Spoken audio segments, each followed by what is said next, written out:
Kayaknya yang itu jangan masuk ya, Bang. Kaisar saat itu menganggap bahwa kami adalah pusat dunia. Kita adalah negara yang besar. Apakah itu cikal bakal yang kemudian menjadikan Laut Natuna yang sekarang itu jadi Laut Cina yang kita tahu? Peta-peta Portugis atau Belanda zaman dulu biasanya tuh Jawanya tuh gede banget. Tadi kan saya bilang ada pelayaran armada Chengho, itu kan pasti punya peta kan? Untuk mengarahkan begitu ya? Iya, untuk menavigasikan. Meskipun ya nggak tahu kalau zaman dulu kan sistem koordinat seperti apa, ya wallahu alam. Halo Sobat Geo, berjumpa lagi dengan saya Farah Leovita dalam program Big Issue.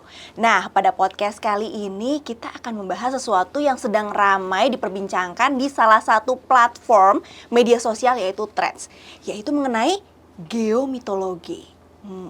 Menarik banget ya, ketika mitos digabungkan dengan sesuatu yang berhubungan dengan geospasial. Nah, BIG hari ini akan membahas sesuatu yang sedang ramai itu. Maka saya undang hari ini seseorang yang sepertinya menarik untuk kita bahas bersama dan memberikan pencerahan mengenai apa itu geomitologi. Hadir bersama kita hari ini, Jeng Jreng. Hai, boleh perkenalkan diri dulu Mas, silahkan. Oke, selamat siang semuanya teman-teman. Terserah nih, nanti nontonnya jam berapa ya Sobat Geo ya. Oke, perkenalkan nama saya Arif Rahman, saya biasa dipanggil Armen. Saya staf di Direktorat Pemetaan Rupa Bumi Wilayah Darat. Nah, Mas Armen ini sudah di BIG dari tahun berapa Mas?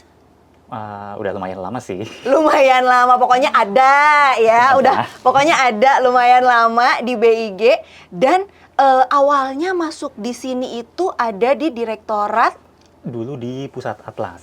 Dulu di Pusat Atlas. Dulu ngebidangin apa tuh Mas di sana? Dulu sempat ikut terlibat di pembuatan Atlas Nasional Indonesia dan Atlas Bentang Alam. Bentang Alam. Wah, itu berarti cikal bakal dari ketertarikan terhadap geomitologi itu gimana Mas awalnya nih Mas? Mungkin ya disclaimer dulu nih. Mitologi itu kan apa ya, sesuatu yang mistis-mistis. Terus geomitologi berarti sesuatu yang mistis-mistis dan digeo-geokan. Dihubung-hubungkan gitu ya. Apakah ini maksudnya semua yang memetakan makhluk-makhluk mistis? Kayaknya enggak juga. Nah, kebetulan kemarin baru saya juga baru browsing-browsing kemarin sebenarnya soal geomitologi itu. Ternyata ada istilahnya sendiri tuh dari tahun 68-an. Saya lupa namanya. Saya nulis itunya tapi saya lupa namanya. Geomitologi itu intinya menjelaskan fenomena itu studi multidisiplin yang menjelaskan fenomena-fenomena mitologis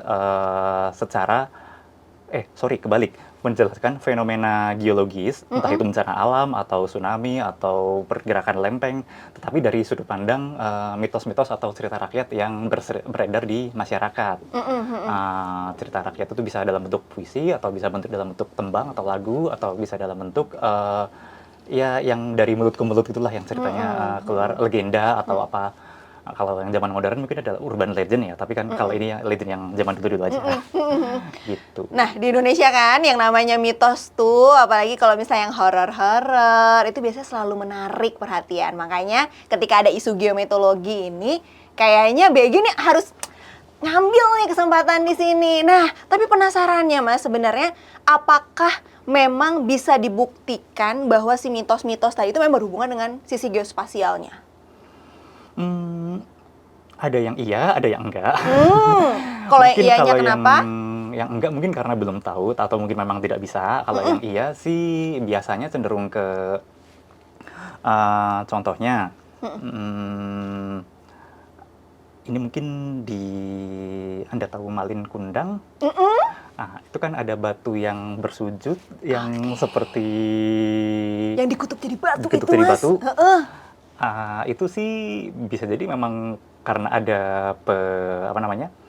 pembentukan batunya entah mengalami pengkikisan entah apa sehingga berbentuk seperti itu. Kemudian orang ketika melihat si batu itu, oh ini kayaknya dulu ada orang yang durhaka deh, atau orang zaman dulu buat nakut-nakutin anak kecil biar nurut sama ibunya, ntar jangan nakal loh, ntar kamu jadi kayak gitu tuh, mungkin. Itu mungkin itu. Tapi mungkin itu terlalu mistis kali ya. Karena di disclaimer dari awal saya bukan praktisi mitologi.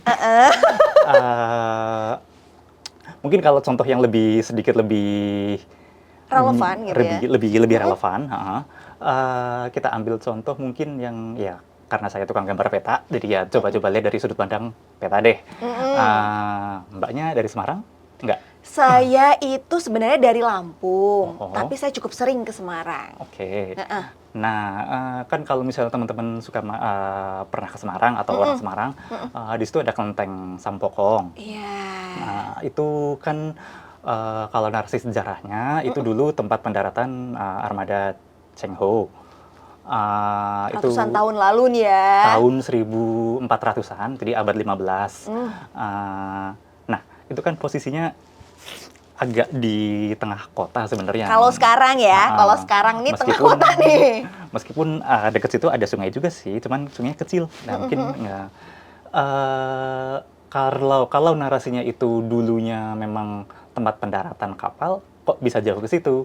Nah, kalau dilihat dari sudut pandang geospasial, itu terjadi semacam yang tadinya laut menjadi darat, berarti ada semacam sedimentasi atau pengendapan yang laut yang tadinya laut kemudian terendap material lumpurnya, material-material terendap situ sehingga menjadi daratan.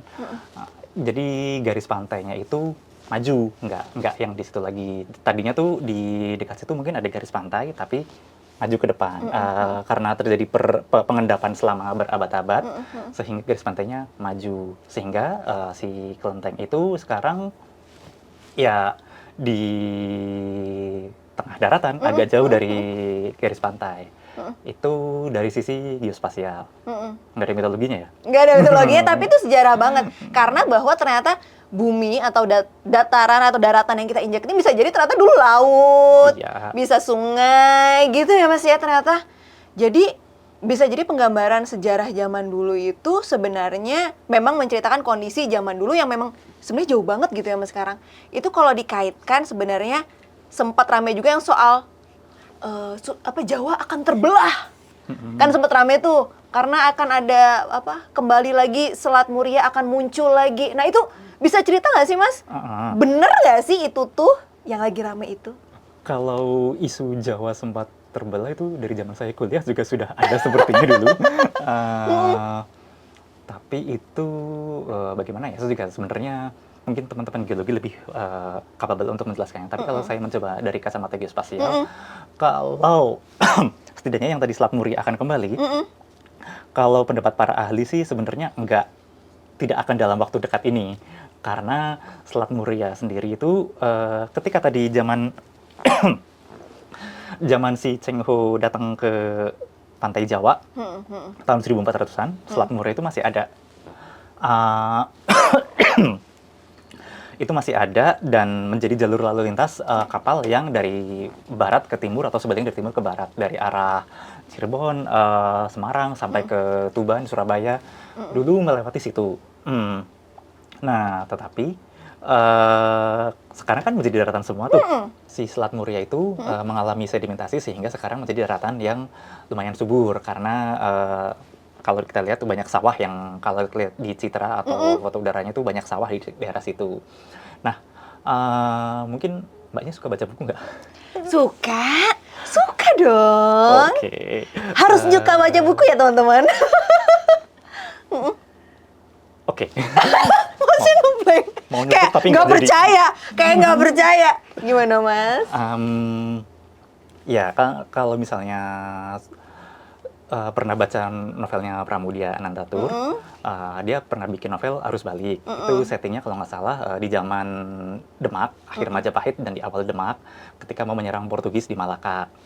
Nah, di salah satu adegannya, salah satu ceritanya itu, ada si tokoh utama itu diminta oleh Pati Unus untuk mengawasi pembuatan galangan kapal di sepanjang Selat Muria. Nah, untuk ngambil kayunya tuh di daerah Gunung Muria. Kan deskripsi dari novel itu sendiri udah mendeskripsikan bahwa memang wilayah itu dulunya memang laut. Jadi yaitu apa sih?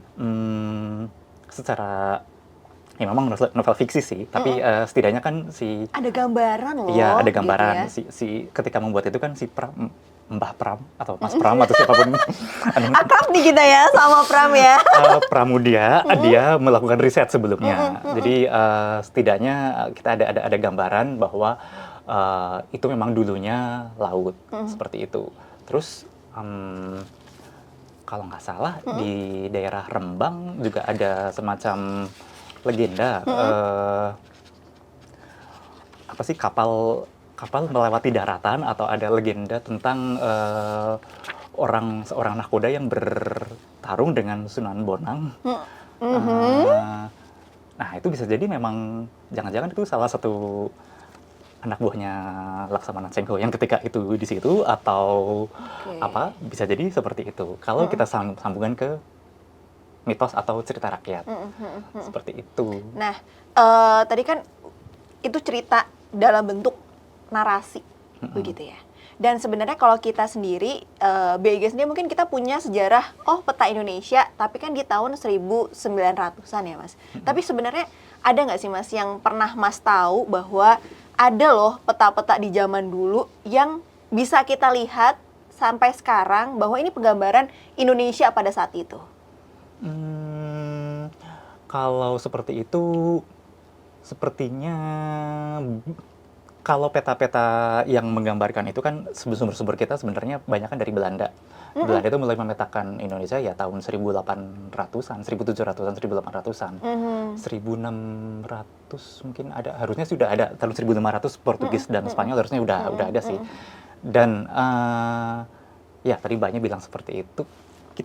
Saya jadi teringat di buku Majapahitnya Harold van der Linde, dia menyampaikan bahwa dia mengasumsikan kan Mbaknya pasti tahu Majapahit kan? Tahu dong. Majapahit. Maja yang pahit.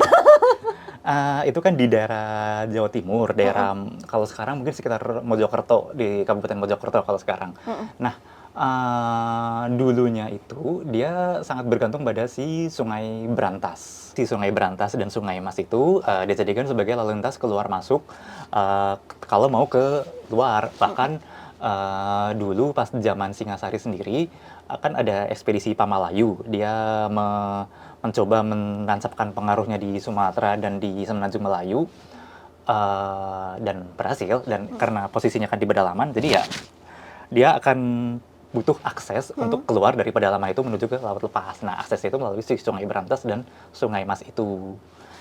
Nah, harusnya mereka tuh punya semacam peta ya.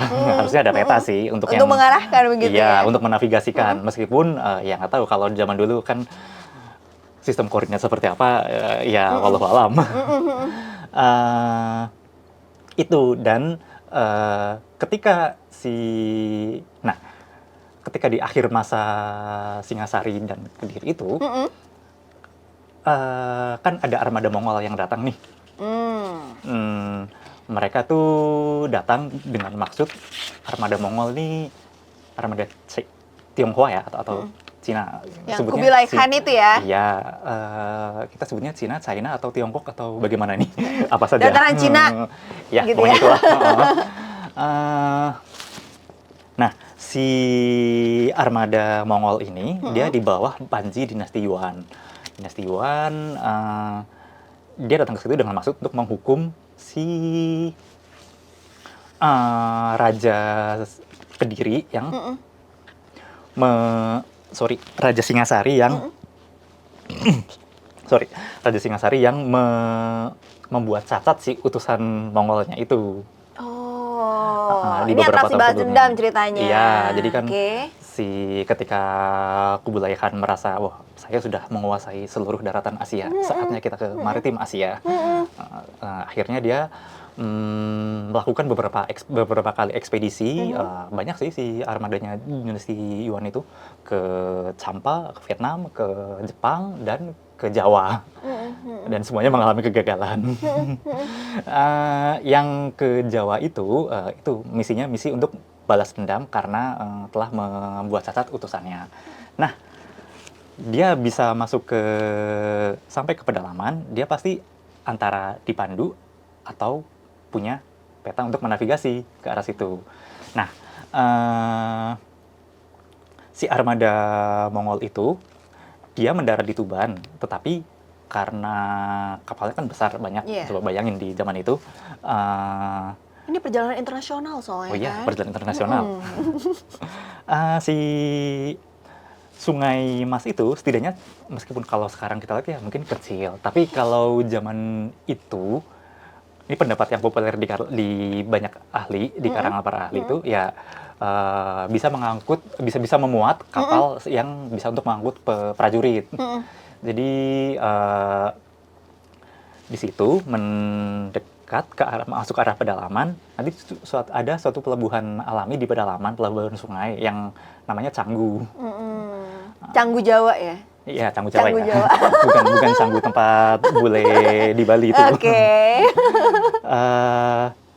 Nah, di Canggu itu baru mereka bertemu dengan si Raden Wijaya, si pendiri Majapahit itu untuk menghukum Singasari, tapi diakalin sama si Raden Wijaya untuk menyerang kerajaan Kediri. Seperti itu. Dan ketika sudah selesai, sudah hancur si Kedirinya, si Mongolnya sudah selesai, dia malah ditikam balik sama si Raden Wijaya. Memang ya, intrik-intrik. Menggunting dalam lipatan. Wow, memang raja-raja Jawa itu luar biasa dari dulu. Raja Jawa yang zaman Majapahit Singosari kan, Mas. Ini pinggir jurang ya.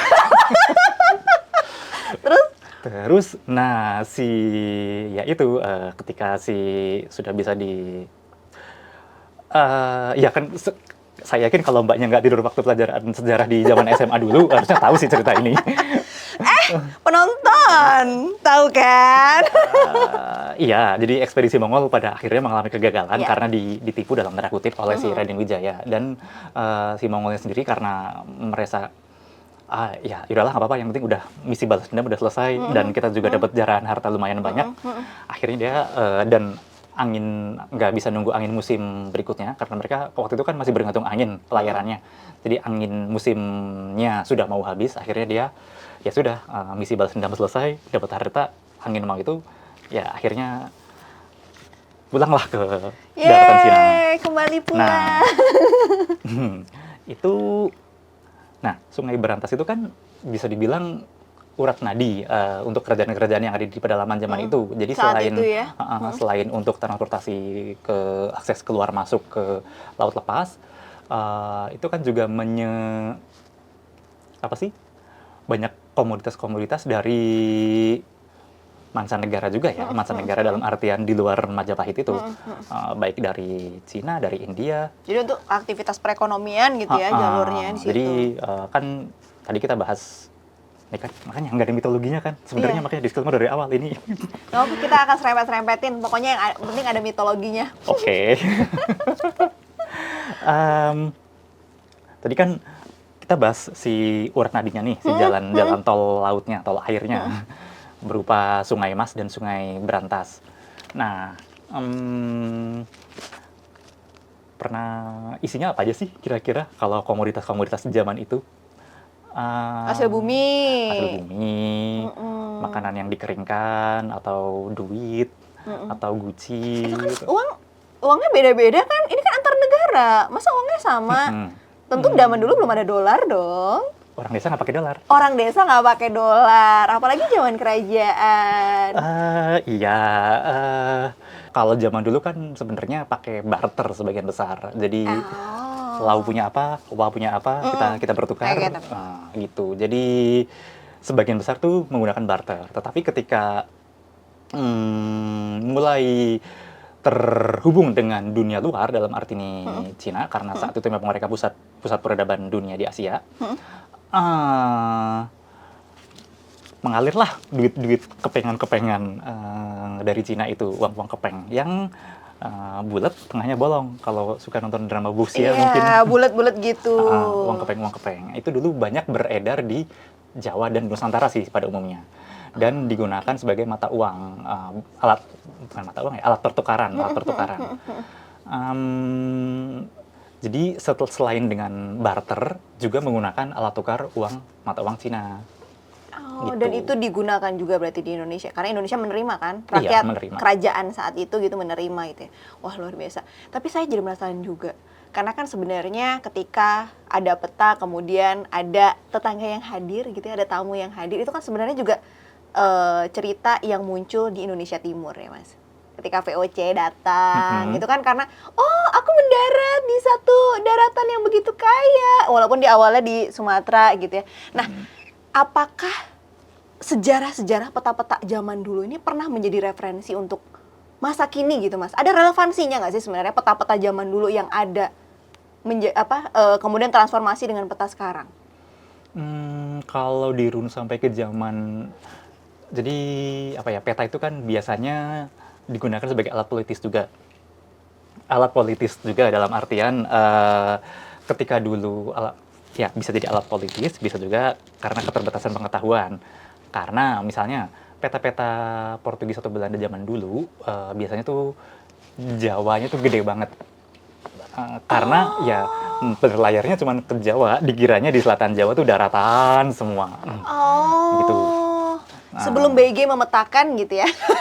Jadi iya. kelihatannya Jawanya masih besar, padahal kalau udah ada BG yang metain Juga di sama. peta zaman, tadi kan saya bilang ada pelayaran armada Chengho, itu kan pasti punya peta kan? Mereka tuh dapat peta dari mana ya? Bikin sendiri dong, Kok survei. bisa sih? Gimana ya caranya ya?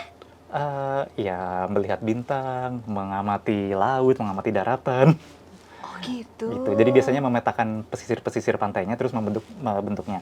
Eh, Tadi sampai Chengho ya. Nah, Iya. peta-petanya itu kalau nggak salah memang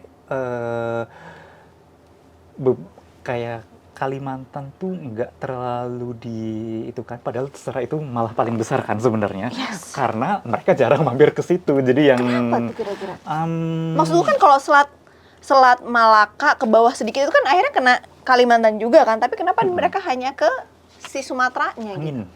angin musimnya kan, anginnya ke barat terus ke sini, angin ke sini terus ke sini. Oh, jadi angin membawa mereka ke bawah Angin gitu ya, ke kata-kata selatan. adanya. Lanjut. Iya, jadi kan kalau si Chengho itu, kalau berdasarkan catatan yang resmi dari dinasti Ming itu, dia selama 1405 sampai 1433 tuh melakukan 7 kali pelayaran, 7 kali pelayaran. Terus sebagian besar dia pasti ke Nusantara, dalam hal ini ke Sengaja Jawa tuh dia tuh.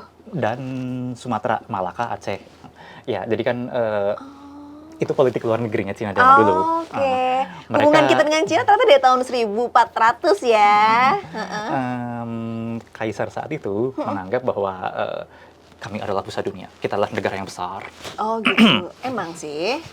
Kalau sekarang saya jawab gitu, iya Pak. Lanjut. Negara lain adalah negara barbar. Kalian, jadi pada prinsipnya mereka menganut prinsip upeti. Jadi negara lain bayar upeti, yang boleh jadi upetinya tuh ya receh-receh lah buat Cina, tapi yang jelas itu sebagai tanda bahwa dia ngasih upeti. Sebagai gantinya, si dinasti Ming saat itu dia akan mengasih perlindungan ke si negara ini, negara vasal istilahnya, negara vasal. Terhadap?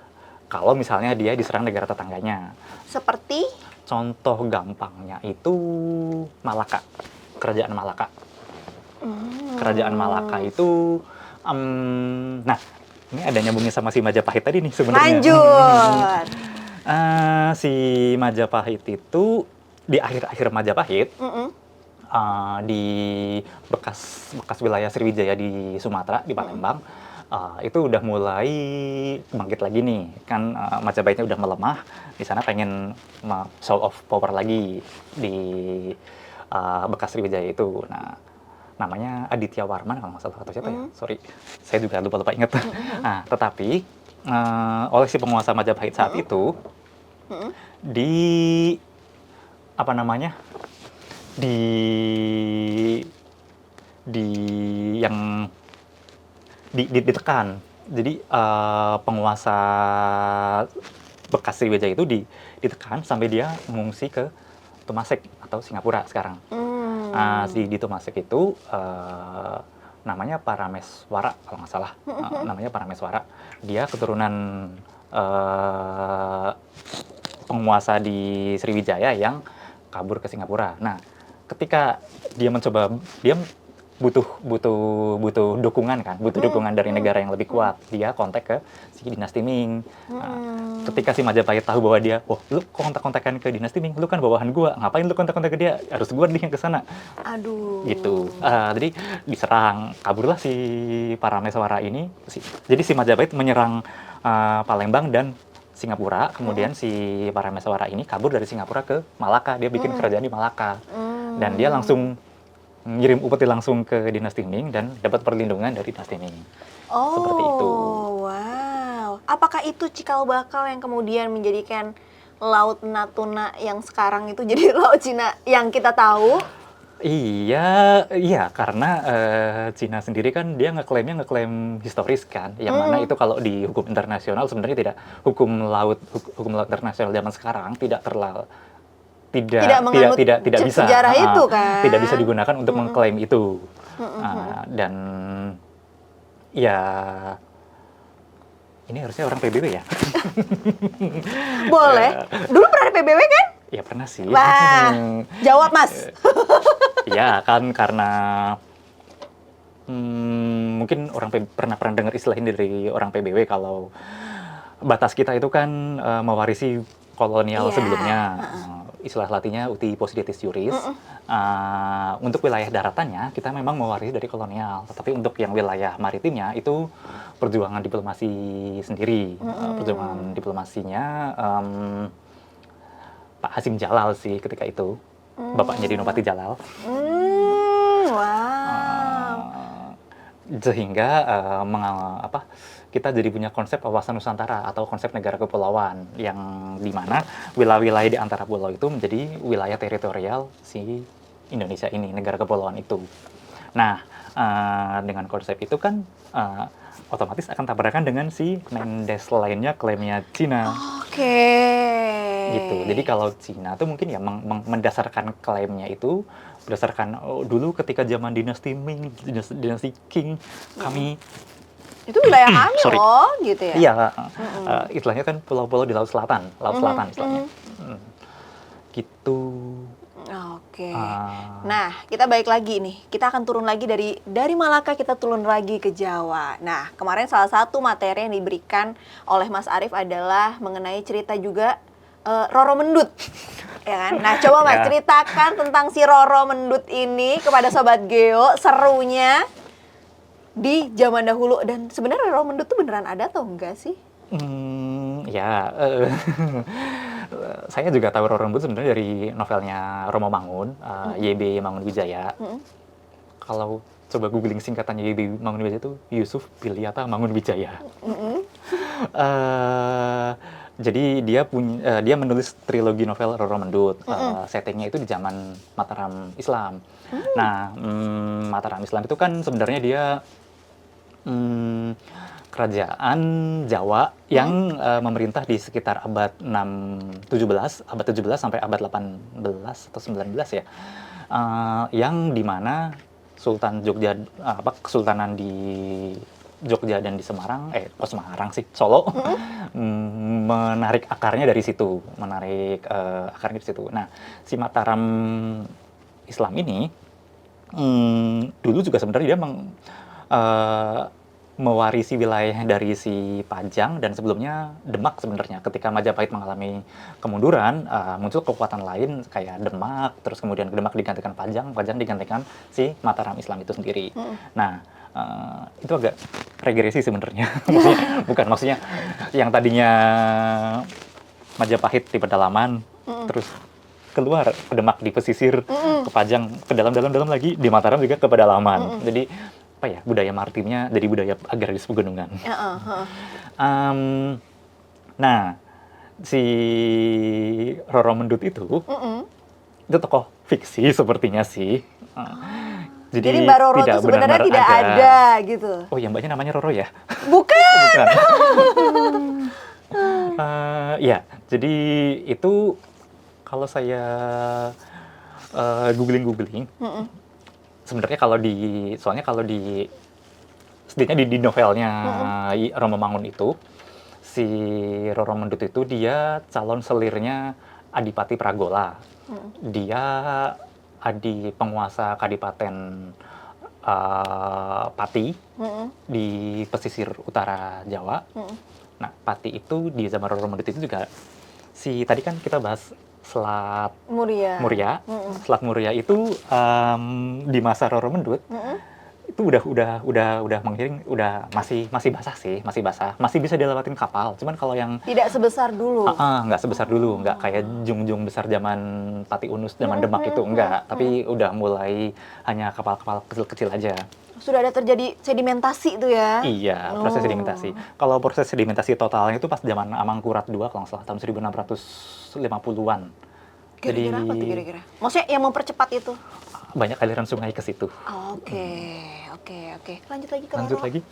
Ke distract nih gara-gara kok tiba-tiba udah mengurang gitu kan? Nah, si Roro Mendut ini kalau di novelnya dia calon selir Adipati Pragola di Pati. Nah, Pati itu waktu itu pengen memberontak dari Mataram. Mataram pengen menunjukkan hegemoninya dengan menundukkan si Pati itu. Akhirnya diseranglah si Pati, berhasil Adipati Pragolanya terbunuh. Kemudian semua selir-selirnya si Pragola itu diangkut sebagai harta rampasan perang dalam tanda kutip. Oh ya ampun. Izin memang zaman dulu kayak gitu ya. Iya, takut. Terus, nah si Roro Mendut ini ikut sebagai tawanan. Nah, harta rampasan perangnya si Mataram itu diboyong ke Karta, ibu kota Mataram ketika itu. Karta lokasinya di mana ya kurang lebih sekitar kota Jogja lah. Di sekitar situ.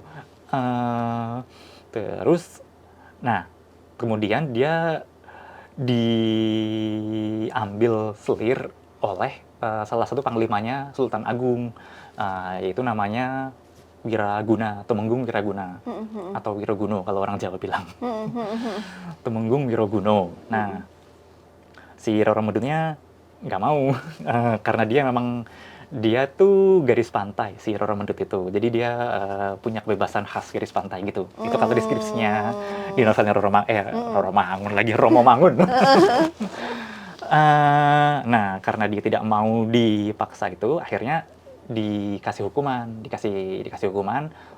Lu oke, nggak mau jadi selir gua, kata si Wirogunonya. Tapi lu bayar pajak yang gede ke gua. Dipajakin gitu. Menolak terus dipajakin.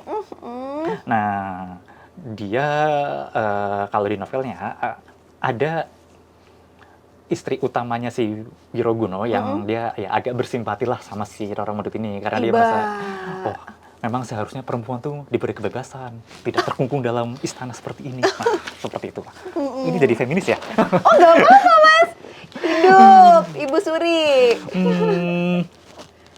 Terus, nah akhirnya dimodalin lah dia si Roro Mendut itu untuk sama si istrinya Wiraguna itu. Untuk keren. Jualan rokok gitu. Karena dia terinspirasi udah ada rokok ya?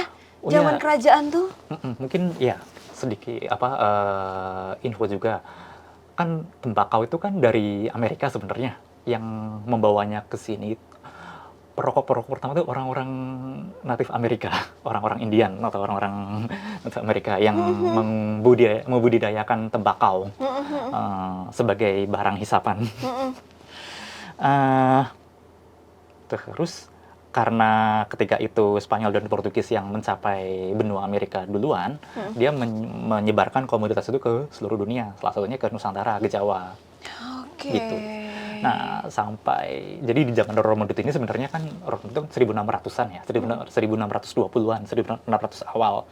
Jadi kalau kita lihat konstelasi geografis, konstelasi histori geografinya, di Malaka tuh udah ada Portugis. Malaka udah dikuasai oleh Portugis, ya. Kemudian di Batavia juga udah ada Belanda, yang disebut Betawi oleh orang-orang Jawa. Begitu. Terus laris nih si Roro Mendut jualan itu rokoknya? Iya, laris sih. Oh, wih, sukses Roro. Enggak, soalnya mungkin ini Ini nabrak feminis apa enggak ya? Jadi si Roro Murti itu kan dia kembali ke Roro Murti lagi ya.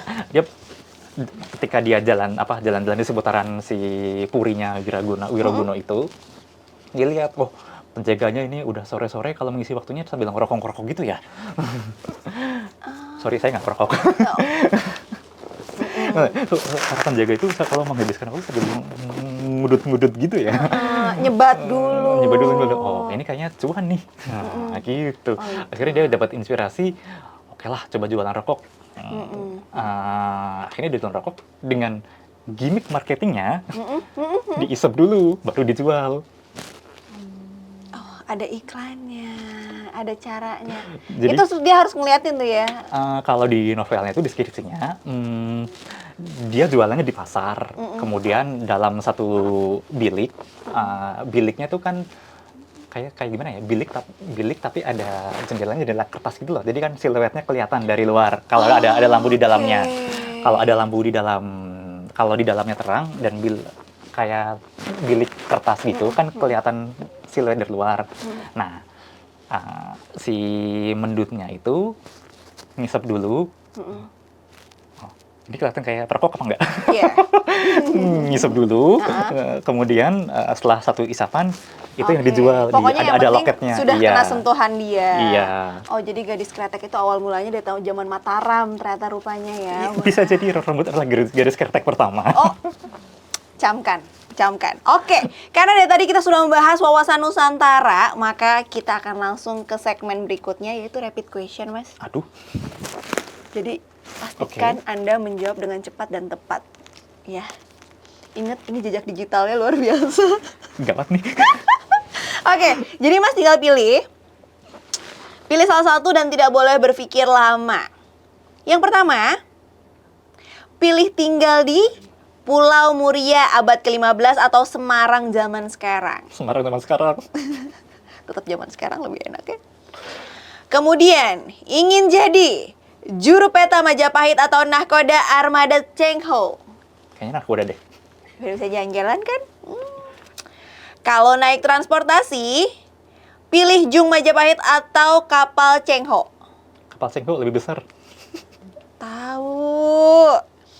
Kemudian, kalau menjelajah, pilih Selat Muria Purba atau Sungai Berantas abad ke-13. Sungai Berantas. Kalau menemukan celengan Majapahit,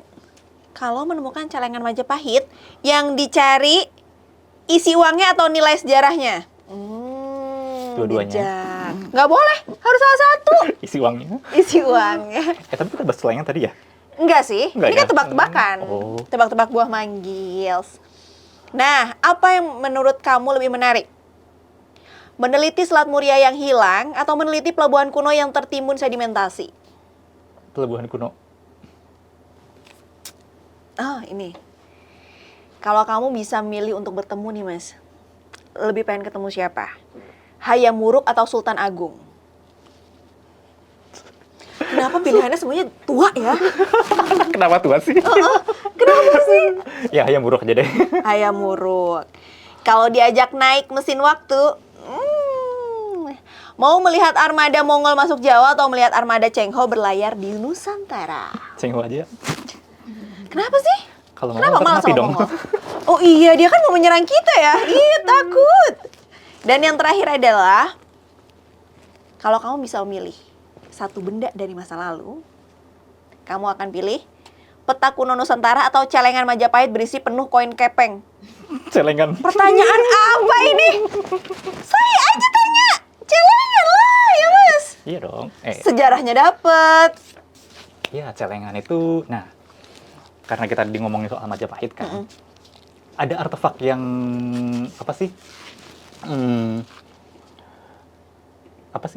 cukup menarik dari zaman Majapahit itu tempat menabung, tempat untuk menyimpan uang. Nah, bentuknya seperti apa? Bentuknya yang biasa kita sebut dengan celengan. Bentuknya seperti Celengan yang kita tahu sekarang ini, dulu tuh Nah, celengan itu Kalau istilah arkeologinya tuh celengan terakota, nama itunya, celengan terakota. Nah, bentuknya itu seperti babi. Makanya Seperti- namanya celeng. Makanya kan? namanya celengan. Jadi ada akulturasi budaya sih sebenarnya. Kan dulu ada perdagangan internasional utama itu dengan dinasti Cina kuno sebenarnya. Si yang kan tadi dibilang uang yang beredar tuh uang-uang kepeng dari Cina kan, uang-uang kepeng itu. Nah, masyarakat itu kan nggak serta-merta menghabiskan semuanya dalam satu waktu kan, si duit-duit itu. Nah, butuh wadah untuk menyimpannya. Nah, dibuatlah si celengan itu untuk Udah menyimpan dulu udah uang. rajin nabung ya. Iya, Bang Bing Bung, yuk kita ke bank. Oh, Bung. ketahuan umur.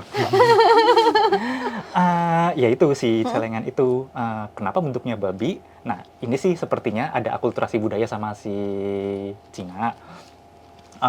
Karena babi itu dianggap makmuran katanya sih dulu. Mbaknya sio babi atau sio apa?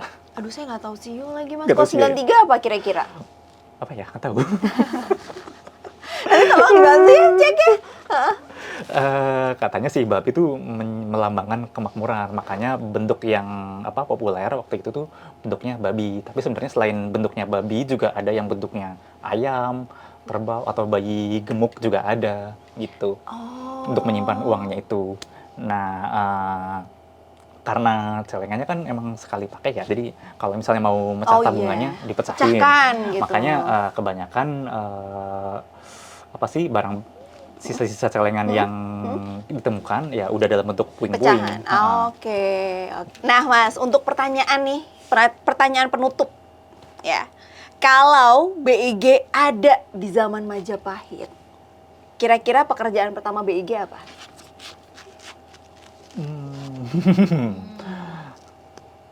Survei dan pemetaan. Berarti mensurvei dan memetakan.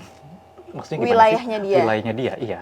Sebenarnya Wilayahnya dia kan gede banget. sebenarnya pasti di setiap kerajaan pasti ada suatu semacam perangkat yang memang khusus untuk itu sih biasanya.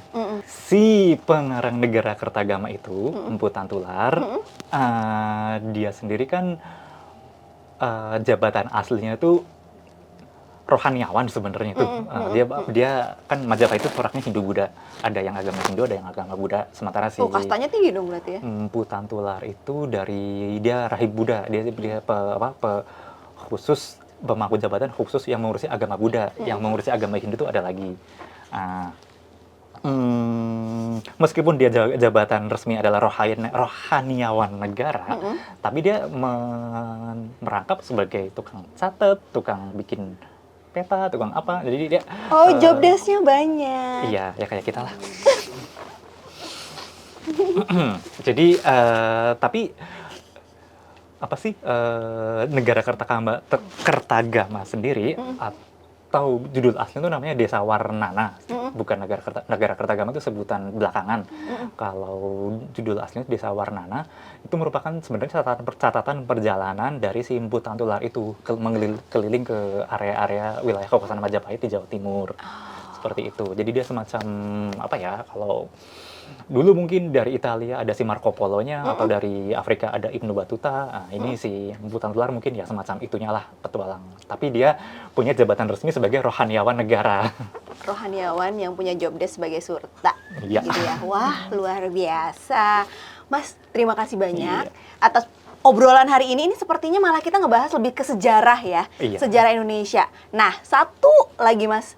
Ini benar-benar satu lagi. Mas bisa menjelaskan bahwa apa sih pentingnya sejarah zaman dulu untuk kita ketahui di bidang geospasial untuk hari ini? Apa relevansinya? Iya, sejarah itu kan untuk dipelajari. Semua yang bagus kita ambil dan kita tiru, semua yang terbukti gagal ya sebaiknya tidak usah kita lakukan, tidak usah kita tiru yang gagal-gagal itu, atau cari bagaimana cara untuk memperbaiki supaya tidak gagal, seperti itu. Oke, terima kasih banyak Mas Arif. Nah, Sobat Geo, setelah kita belajar mengenai sejarah zaman dulu nih ya, dari ceritanya, bahkan ada juga hal-hal yang ternyata fiksi loh, tapi itu berkembang di masyarakat. Nah, terima kasih banyak Sobat Geo sudah menonton Big Issue pada hari ini. Sampai jumpa, saya Farah Leovita dan Mas Arif Rahman. Sampai jumpa.